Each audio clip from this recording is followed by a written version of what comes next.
Hi, hello everybody. My name is Marcus Fairs. I'm a journalist, or more precisely, I'm a journalist who became an entrepreneur. Or even more precisely, I'm someone who thought he wanted to be a designer, wasn't very good at design, discovered journalism, and then became an entrepreneur. 10 years ago, I started a blog called Dezeen. Dezeen has now grown into what is definitely the most popular design magazine in the world. We can prove that with data. We also call ourselves the most influential design magazine in the world, which we can't prove, but we believe it to be true. And also, something we're really, really proud of is we have more reader comments than any other design or architecture title in the world. If you've ever been on our site, you've probably got sucked into the kind of the anger and the passion and the kind of craziness that is our reader comments. And as a journalist, that's one of the profound things about online journalism that never used to happen in print, is that readers can be part of the story. We're also the only design magazine that's ever been featured in an Apple product launch, twice in fact. This is the Phil Schiller talking about the new MacBook Pro launch and showing how the screen will beautifully render our logo, and we also featured in the iPhone 5 launch. So we're an online magazine that writes about, you can see at the top, architecture, interiors, and design. We have a very strong brand, and our branding strategy is very, very simple. So Dezeen.com is our loss leader. We give free content to the whole world. And then we try and come up with other clever ideas where we can make some money through our brand. And the branding strategy is Dezeen and then something else afterwards. So you can see we have a Dezeen watch store, which sells watches, Dezeen Jobs, which is a jobs board, and then all kinds of other bespoke products that we roll out, including Hotlist, which I'll talk about in a bit. And we work with a very talented Swiss typographer called Misha Weidman, and I really like the irony of an online design magazine working with a very traditional type-based designer who's obsessed with leading and fonts and things like that. So quickly, what do we do apart from give people free content? We have a watch store, as I mentioned, there's our jobs board. And we've tried all kinds of things, because when Dezeen launched 10 years ago, having an online magazine was an entirely new proposition. There was no business model, so we tried printing books, we tried doing magazines, we've done shops, we've done product collaboration, so our watch store has teamed up with watches to do limited edition branded products. We've tried our hand at branding, so working with our typographer friend, we did the branding for Tokyo Designers Week. And we also have now kind of figured out how to do this. So we work as a kind of content branding consultant and platform. So this is a project we did with Autodesk, the software brand. Future Makers is the name of a content package where we were exploring how young designers are working with software to get products to market in new ways. And that came with a whole kind of movie-based series of content. We've been working with the car brand Mini for many years, each year coming up with a new idea. Frontiers, Dezeen Mini Frontiers was about exploring through online movies how design and technology are coming together, which is one of the key changes that are happening in the world right now. And we've done lots of talk shows and so on and so forth. And just a little bit about me. So I was a lost teenager at school, not really knowing what I wanted to do. And then in the art school cupboard, I found this magazine. Does anyone remember Blueprint magazine, or does anyone still get it? It was a really influential magazine that was, for many of us, our first exposure when you were growing up in a small town in the south of England to contemporary design. And that really excited me, and I went to design school. I studied three-dimensional design, was really, really bad at it, but I lived on a high-rise housing estate that had been built in the 60s along Le Corbusier's vision that was an absolute social disaster. I watched a riot from my balcony when the police raided a drugs den, which was also the community hub, and people poured out into the streets. They set fire to the community site and kind of destroyed the town centre. And that had a really profound effect on me. So my first bit of proper journalism was my dissertation, which was exploring the whole reason why architecture that had been intended to improve society ended up making society worse.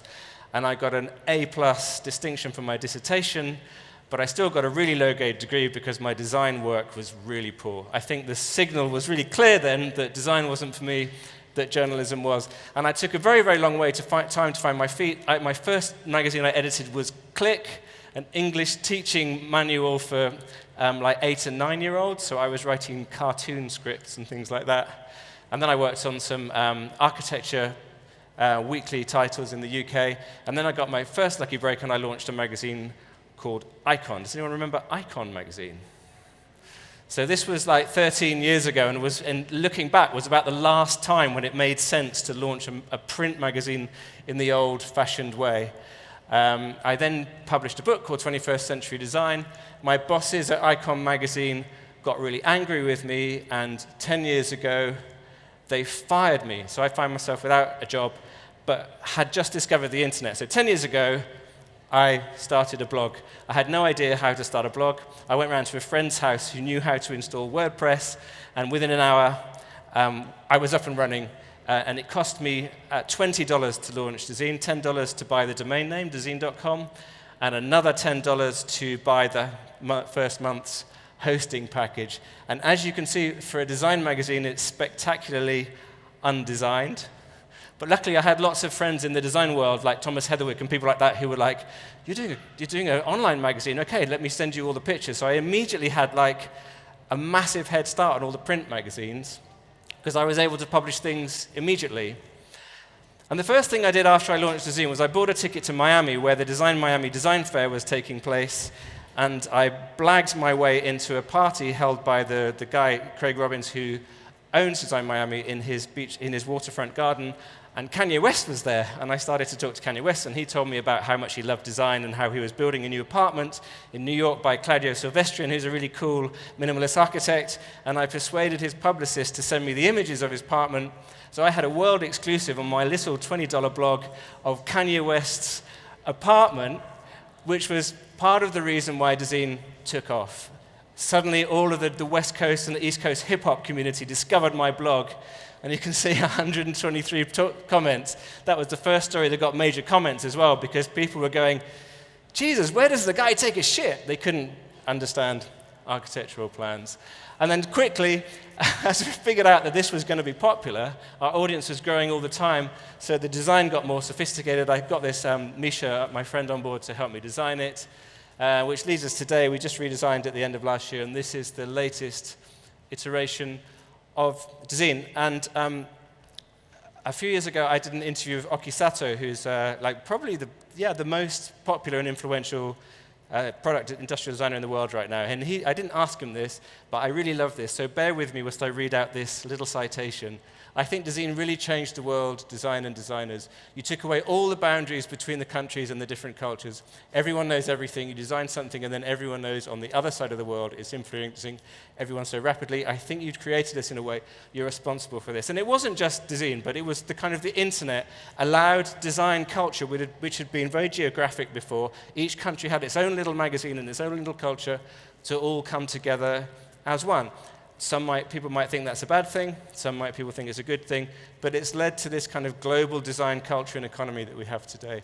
A few more nice comments from people when we celebrated our 10th birthday last year, and this is my favorite. Rim Kohlhaas said to me, Dezeen, you became dominant. Thanks, Rim.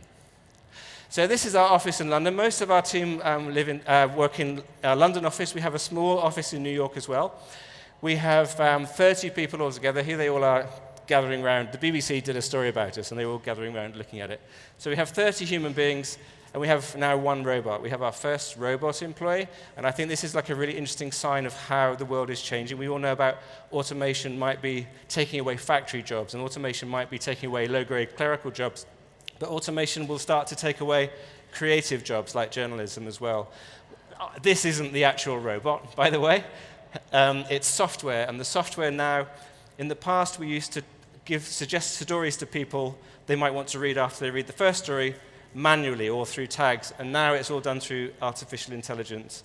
And the kind of scary thing is that the robot is twice as good at doing that as the human. Quickly, some numbers, because I'm going to be a bit of a geek now, because I'm going to start getting into data. Here are the stats. So we have 10 million monthly page views, 2.5 million individual people come to our site each month. We have a massive amount of video play, largely through Facebook. We have a significant social media following. I mean, these kind of figures, this is I mean, it's not new now because we've been going for 10 years, but design culture never had access to that many people before.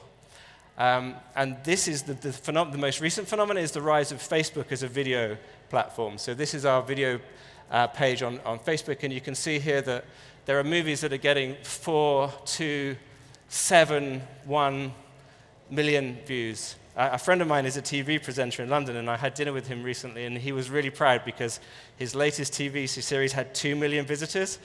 And I was like, well, we published a GIF on Facebook last week, and it's had 7 million. So the internet is like this growing beast. Okay, there's lots of really geeky, badly designed slides coming up, and I really apologize, but this morning I thought I really want to do something new in this talk, so I started to take screen grabs off Google Analytics. But this is the earliest data we have from our site, and this is the most recent, and it shows you where do people come to Dezeen from. And you can see in the olden days, people would just type Dezeen into their browser and they'd come to us. But the big difference is now the massive influence of social media. Like, people come to our site through social media. And where I'm going with this, it's like, who are all these people that like design? Where are they? How old are they? How do they get to our site? So this is the geeky middle section of my talk. By age, I hadn't actually looked at this until this morning, so you can see that almost half of our visitors are aged 25 to 34. But if you go to the lower age bracket, 18 to 24, there's only 4 million of them. So there's less than half again. And what does that mean? Does that mean that young people aren't interested in design or haven't discovered our website yet? Or does it mean that they don't visit websites anymore? Because in China, people don't visit websites anymore. That's kind of an existential threat to my business model. But it's also a kind of an interesting insight into how people who like design experience design. Gender. So we're doing slightly better than the woman earlier who had the was it 85-15 gender split. For some reason, we have 55% male visitors, 44% female visitors. And this is what Google thinks our visitors like, as well as what they see on our site. So movies, TV, Shutterbugs is photography experts, news junkies. This is all really interesting. This is sort of kind of the granular way that you can dig down into who people are on the internet. And where are they? So we know exactly where they are. We don't know who they are, but we know exactly where they are. So by continent, Europe up there is the biggest audience. The Americas is second. If you do it by country, USA number 1, UK number 2. Drilling down into Europe, like, oh, Northern Europe seems to like design more than Southern Europe. That's weird. And then Vienna, I had a look at Austria, sorry. So you can see what this shows us is that people who like design are overwhelmingly urban people in cities. So that dot over there is the province of Vienna or whatever it is, and there's by city and town. And I must admit, I've not heard of most of these places. Sorry. But these are the top 10 where most of our readers are in Austria. So as a journalist, with all this data at our fingertips, which, to be honest, we've never really exploited or thought about, it's just people come to our site and it's traffic, and it's like, yay, 1 million, yay, 5 million, or whatever. How can we start to exploit data as a journalistic tool? So that's what this project was about, Dezeen Hotlist, which we launched last year. And what we did was we looked at all of the stories that everyone had read on our site over a whole year, which is like 100 million bits of data, 100 million data points. We then also looked at all the things that they'd searched for to get there, which was several thousand different keywords. And then we came up with a formula. Algorithm's too big a word for it. It was like a sum. And we tried to kind of balance out, to negate for the effect that we write about certain people more than others. And we came up with a list of who people wanted to read about most of all. And interestingly, Zaha Hadid died during that period, which meant that she was, partly because of that, actually. She would have been in the top 3, I think, because of otherwise. But Zaha Hadid came up at number 1. And this might be a bit of an eye strain, but we had a list of 400 different forces in architecture and design linked in order of how much people wanted to read about them. And this was really interesting. And what is interesting about it? Architecture is the most popular. What else is interesting apart from Zaha? No women in the top 50. Amazing. That's a problem we have to take on board. What was the most popular brand? Can you guess? IKEA? You'd think it might be Apple or BMW or something like that, but IKEA. There's the top 10. So this is really fascinating, and what we would like to do with this is push it further, and what other kind of areas of interest could we look into, like how many people are interested in gender diversity, and what other kind of forces, the forces that as a responsible organization should be reflecting and throwing back into the world. So now I'm going to quickly talk about how, as a journalist, as someone, I mean, I like design, but I love information. That's my passion. And I've come to love data through doing Dezeen. And it's like, as a platform, we publish architects and designers' work. Yes, of course we do. By the way, how do we do that? People email stuff in, and we look at it all and we choose, or we go to fairs and so on and so forth. But how can we have an impact beyond just simply publishing stuff?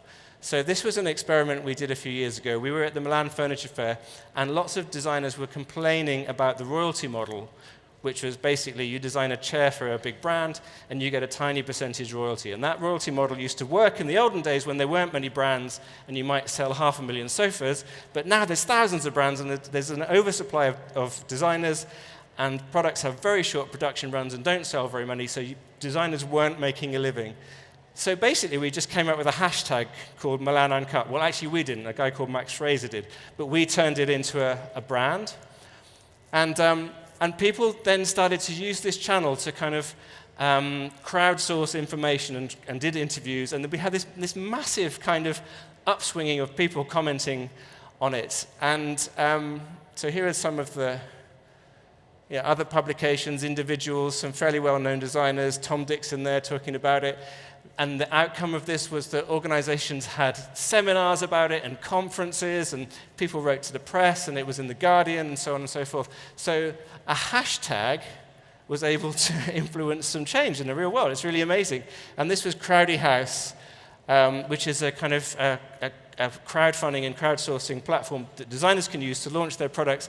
They put on Twitter that this hashtag was the reason they started their business. And I think we could trace a lot of the more entrepreneurial approach that designers are beginning to take to design to this hashtag, which someone else came up with the idea of it, but we turned it into a kind of online phenomenon that had a legacy. And then just, the Architects' Journal, the kind of august body of British architecture, actually picking up on this and thinking it was a big deal. And to a lesser extent, we now, Instagram is the big thing these days.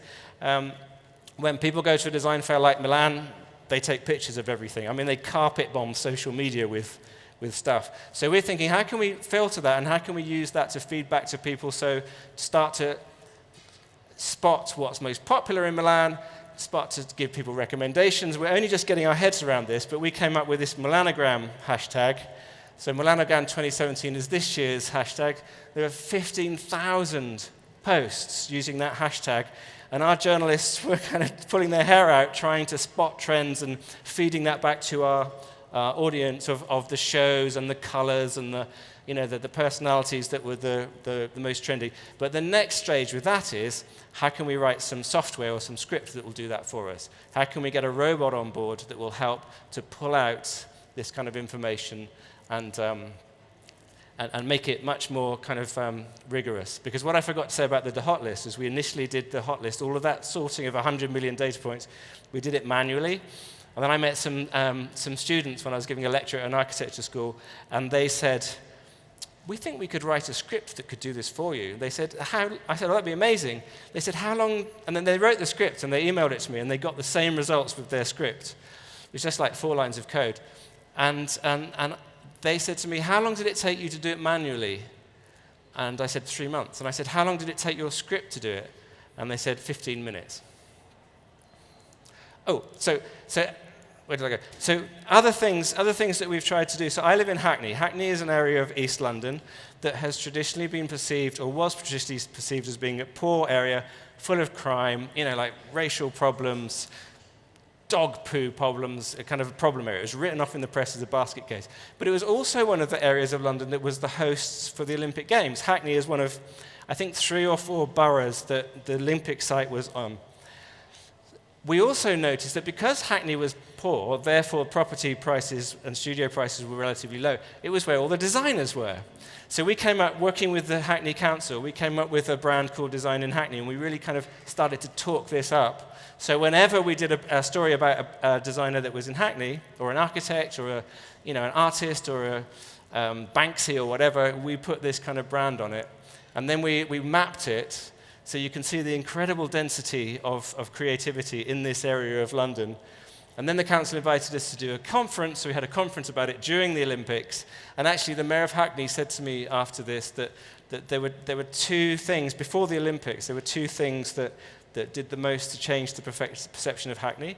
And one is that Radio 1 did a big concert there, and they had Rihanna, and they had Beyonce, and they had all the big stars came to Hackney and did a day of concerts. He said the other thing was the Design in Hackney thing, and it really branded the area as a creative hub. Of course, the irony is that then, not because of us, of course, but because of the dynamics of London and property prices, Hackney is now too expensive for creative people. So if you were to go back to that map now, lots of the dots would have disappeared. But that's gentrification. Okay, Brexit. Like this, you maybe heard that our country did this weird thing last summer and decided to leave the European Union. I didn't vote for it, I'm sorry. But the creative community, apparently 96% of the creative community, which is largely our audience, voted to remain. And they were just traumatized by this. And illustrators started to come up with these kind of poignant metaphors, visual metaphors, and there was this kind of sense of impending disaster, and everyone was like so depressed that they didn't really know how to function. It was really bad.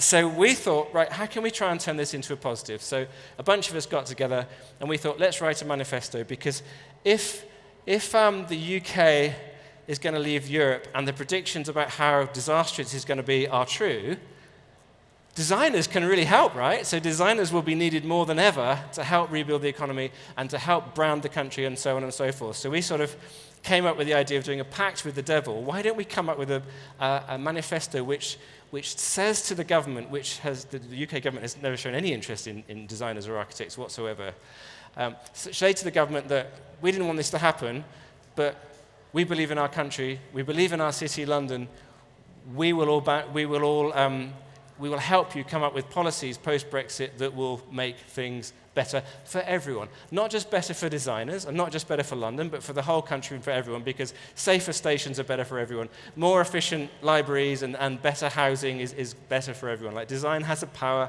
to change society. And this was extraordinarily successful. Like, every important designer in the UK signed this manifesto.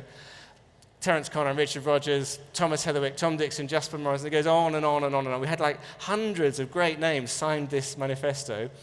It got the attention of the culture department. The culture minister came to a dinner with us, with all of the architects, and then he wrote a statement of support for the creative sector and said that we will make sure that your sector, its importance to our economy, is recognized during the Brexit negotiations. Well, we'll see whether that happens, but that felt like a bit of a result. But then we started to think, well, what can we do now? And how can we be a bit more cheeky and mischievous? And at the dinner with the culture minister, someone had the bright idea, like, why don't we're going to need a new passport, right? When the UK leaves the EU, we won't be able to have that maroon passport anymore. And at the same time, all of the kind of right-wingers were saying, let's go back to the blue passport, because the British passport used to be blue. And that would be a terrible step backwards, I think, to just return to something that existed in the past. So we held a competition to design a new passport for the UK, and we were very strict with the rules. People had to actually produce a passport. We didn't want any JPEGs or anything like that. They had to actually send us a passport, and we got hundreds and hundreds of these things were sent in. And this is a little movie showing the shortlist. So yeah, we had over 200 entries, and about half of those were real, like, quality pieces of work. Really adventurous. I mean, this caught the imagination. This was in every national newspaper. It was on the BBC. It went around the world. And it was really funny, because I think it really made people think that a passport says so much about your identity. It's like this boring document, this bureaucratic thing, but it summarizes who you are as a person.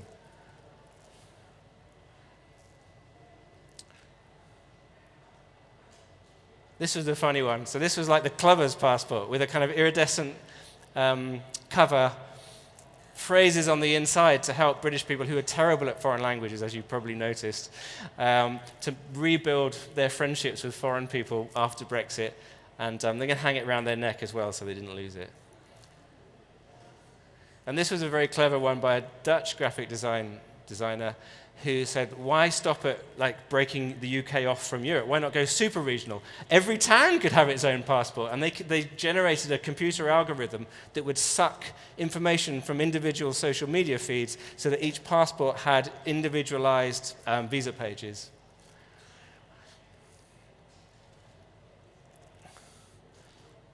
And it goes on a bit. Oh, this was an interesting one as well. So this one had, instead of just having the name of one country on it, it had the name of every country, but listed according to the immigrant population on the front. And on the back, it was according to the emigrant population. So interestingly, Great Britain comes out really high in both lists, which is a kind of like a near to all the Brexit people of like, look, we're already a mongrel nation. We're already mixed up with all kinds of other countries and nationalities. I'm going to skip this now because I think I want to show you the winner. So this was the one that we chose as the winner, and we liked this one because you can read it both ways. You can read it, if you believe in Brexit, you can read it as, at last, we're getting rid of the terrible maroon of the EU and returning to the blue of Imperial Britain. Or you can read it as, darkness is descending on our country. And finally now, so in this vein of realizing that as active journalism or journalistic activism, provocations can really work. We think, well, what might we want to do next? And this is a story we ran the other day, like an absolutely incredible thing to discover from speaking to one of the senior people at IKEA in Milan last week, that they have a sustainability program. And part of their sustainability program, along with employing 50% women at management level, along with getting rid of all expanded polystyrene from all of their products, along with eliminating landfill waste around the world, along with all these kind of really amazingly ambitious things, they want to take 200,000 people around the world out of poverty. So they're working in refugee camps, they're working with women in women's collectives in India and things like that. And it's so sort of extraordinary and mind-opening that a company like IKEA, that you have a fixed perception of, is doing something like this. And there are a couple of other companies I know that are also doing similar things, which I shouldn't really name now. But the next thing we want to do is how ambitious could we be? How ambitious as a platform could we be to kind of bring together the goodwill of all the designers in the world who, let's face it, designers have great ideas, they have a conscience, our politicians have lost the plot, they're obsessed with things that are kind of scary, but why don't we stand up, why don't we come together? Could we come up with a new kind of design-led attempt to solve the big problems of the world, such as human migration, such as climate change? And I know that there is good work being done. What Design to Do conference every year tackles a big issue like this. But I think what we would really like to try next, to be ambitious, is to say, look, there are big problems in the world, and these require big design. They require ambition, they require talent. And maybe as a community, maybe these 2.5 million people all around the world in their little cities and their towns and places in Austria that I've never heard of, maybe collectively we can actually make a difference. Thank you very much.